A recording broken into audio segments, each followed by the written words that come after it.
There's absolutely no way anybody thought that this would be meta, but Skyburners have just got a huge game changing buff in Season of the Haunted. So let's turn the heat all the way up with a brand new Solar 3.0 Warlock build in 3 minutes or less.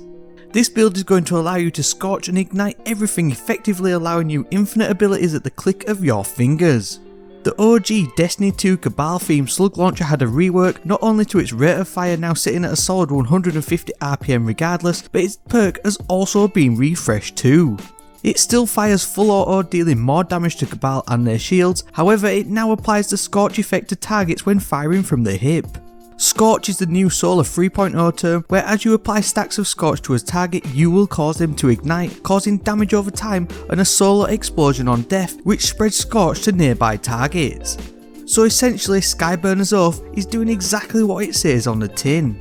Now add Dawn Chorus into the frying pan and we're starting to simmer.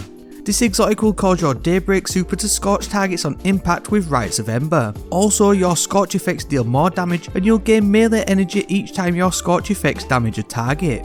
Now you've got near unlimited Incinerator Snap melees. Did I mention that this also applies Scorch to targets too? Out of the frying pan and into the fire with the Solar 3.0 aspects and fragments, you'll need to really turn the heat up on your enemies. Heat rises will allow you to consume your grenade to grant more effective weapon and ability usage whilst airborne. You'll also get bonus melee energy and extend its timer on final blows whilst airborne too. The Touch of Flame aspect will allow your solar grenade to last longer and turn it into a molten blob that spits out lava periodically, which, yes, you guessed it, also applies Scorch to targets. You'll get 4 aspects to play with here, with the Ember of Searing granting you melee energy on defeating Scorch targets. Defeating targets you ignite from Scorch will give you grenade energy thanks to the Ember of Blistering. Final blows from your super will cause targets to ignite using the Ember of Combustion, and the Ember of Singeing will recharge your class ability faster when scorching targets. We'll be using a new Phoenix Dive class ability to apply a little bit more Scorch, as well as healing you and nearby targets when Heat Rises is active. Mods wise, we're going to buff your setup even further by creating a bunch of elemental wells using elemental armaments and explosive well maker.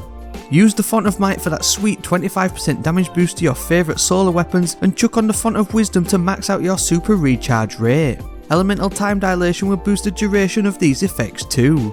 Double Bomber mods will help to reduce your grenade cooldown when using Phoenix Dive, and combine Orbs of Restoration along with the Harmonic Cipher mod to create Orbs of Power, which will give you bonus ability energies to the lowest charged one. The Daybreak super may have one of the slowest cooldowns, but with this setup and Ashes to assets, you can speed it up further to rain down fire everywhere.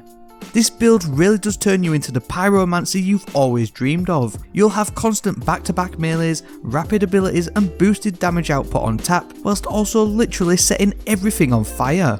I'll leave the Destiny Item Manager build link down below for you to copy, and if you enjoyed this quick 3-minute build, then don't miss out on this top tier solar machine gun which just got a huge buff this season.